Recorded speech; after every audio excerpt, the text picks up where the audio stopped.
ബർത്ത്ഡേക്ക് നിങ്ങൾ കുട്ടികൾക്ക് കൊടുക്കുന്നത് കേക്കാണോ അതോ പഞ്ചസാര പേസ്റ്റ് ആണോ? നമ്മുടെ കുഞ്ഞുങ്ങളുടെ ബർത്ത്ഡേ വരുമ്പോൾ നമ്മൾ ഏറ്റവും കൂടുതൽ സമയം ചെലവാക്കുന്നത് ഏത് തരം കേക്ക് വേണമെന്ന് ആലോചിക്കാൻ വേണ്ടിയാണ്.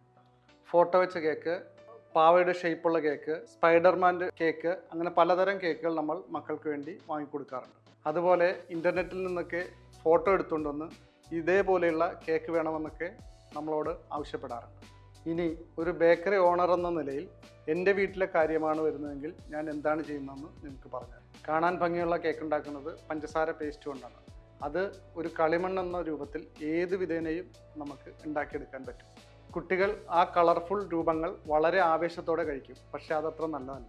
ആഘോഷമൊക്കെ നടക്കട്ടെ, പക്ഷേ അത് കുട്ടികളുടെ ആരോഗ്യത്തിൻ്റെ മേൽ പണി കൊടുത്തുണ്ടാകരുത്. ഈ രംഗത്ത് നിൽക്കുന്ന ആളെന്ന നിലയിൽ ഞാനെപ്പോഴും നിർദ്ദേശിക്കുന്നത് ഫ്രഷ് ക്രീം അല്ലെങ്കിൽ ഫ്രൂട്ട്സ് വെച്ച കേക്കുകളാണ്.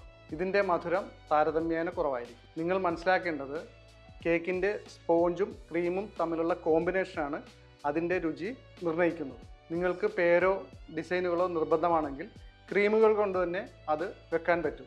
അതല്ലെങ്കിൽ ടോപ്പറുകൾ ഉപയോഗിക്കാൻ പറ്റും. നമ്മളുടെ കുഞ്ഞുങ്ങളുടെ പിറന്നാൾ ആഘോഷിക്കാൻ മധുരമുള്ളതും കാണാൻ ഭംഗിയുള്ളതുമായ ക്രീം കേക്കുകൾ മാർക്കറ്റിൽ ലഭ്യമാണ്. ആഘോഷങ്ങൾ സുരക്ഷിതവും മധുരമുള്ളതുമാകട്ടെ. ഈ ആഘോഷങ്ങളോടൊപ്പം രുചികരവും ആരോഗ്യകരവുമായ ഒരു ഭക്ഷണശീലം നമുക്ക് വളർത്തിയെടുക്കാം.